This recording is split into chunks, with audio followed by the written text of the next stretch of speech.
The world awoke to horrifying images. A Gaza tent camp, sheltering displaced Palestinians, lay in ruins. The remnants of tents, tragically inadequate protection against such violence, fluttered in the wind. The initial shock quickly gave way to a global outcry as the devastating human cost of the Israeli airstrike became clear. Early reports suggested a staggering number of casualties. The Palestinian Authority declared a 3-day mourning period, their flag flying at half-mast amidst international calls for an immediate investigation.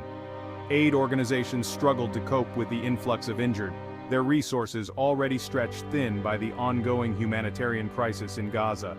The attack came amidst heightened tensions in the region, following a period of relative calm. It served as a stark reminder of the ever-present volatility of the Israeli-Palestinian conflict.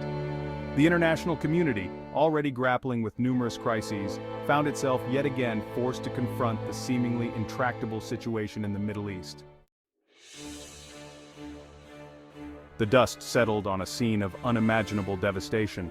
Twisted metal, scattered belongings, and the heart-wrenching cries of survivors painted a grim picture of the attack's aftermath. International news agencies descended upon the wrecked camp, broadcasting images that shocked the world and fueled calls for accountability. The Israeli government claimed the strike targeted a militant training facility, alleging the presence of operatives planning an imminent attack. They maintained their right to defend their citizens, citing a history of rocket attacks launched from Gaza. However, the justification rang hollow for many, particularly given the presence of women and children among the casualties.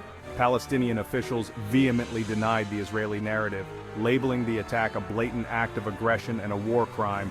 They accused Israel of indiscriminate killing, highlighting the vulnerability of the displaced civilians residing in the camp.